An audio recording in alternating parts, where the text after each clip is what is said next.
big news overnight in the fight against ISIS. The chief executioner, Jihadi John, targeted by a drone in Syria. You see it right there. That is an ISIS stronghold. He is believed to be dead. The U.S. had been hunting him for months, but one of the most wanted men on earth who terrorized the world with those brutal terror tapes, executing those 3 Americans and publicly calling for war against the United States. He also taunted President Obama personally in those tapes. Our full team is on the story this morning, starting off with ABC's Brian Ross. Good morning, Brian.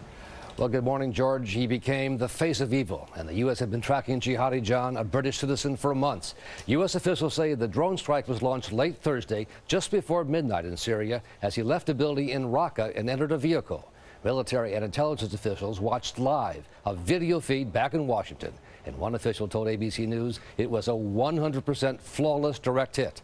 This morning, praise for the U.S. effort from leaders around the world. I've always said that we would do whatever was necessary, whatever it took to track down Emwazi. Today, I want to thank the United States. The world first came to know Jihadi John a little over a year ago, when he appeared wearing a black mask, holding a knife, and threatening the life of American journalist James Foley. His voice was disguised, but he could not hide his British accent. You have plotted against us and gone far out of your way to find reasons to interfere in our affairs. One after another, he presided over the murders of Foley, American Stephen Sotloff, and Peter Kasich, plus 2 Britons and then 2 Japanese hostages. Earlier this year, his true identity was revealed to be Mohammed Emwazi, seen here wearing an American baseball cap, the son of Kuwaiti parents who emigrated to the United Kingdom.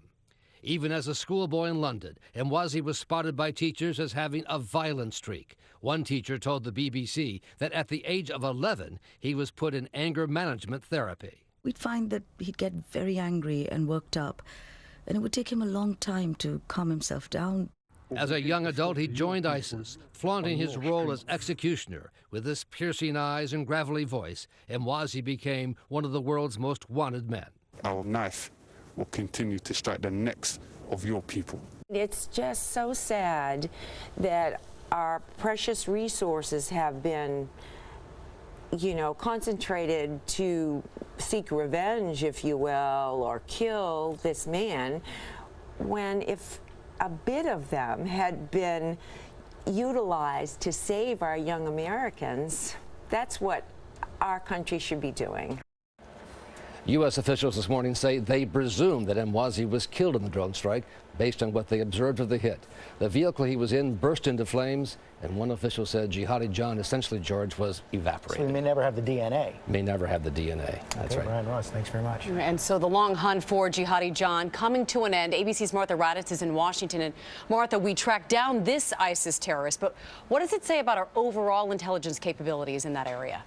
Well, Amy, clearly, even with limited intelligence assets, we've managed to track down some of these ISIS fighters and leaders. But if confirmed, he is by far the most prominent. And that may have helped us find him. It's never easy to track any single person. You have to try to figure out their pattern of life. How would he travel? Who does he meet with? How does he get those execution messages out?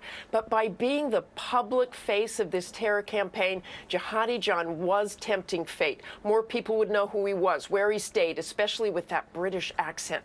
But even with all that, as we said, it took more than a year to find him, Amy. And so, Martha, does this make a difference in the fight against ISIS? Does this have an impact?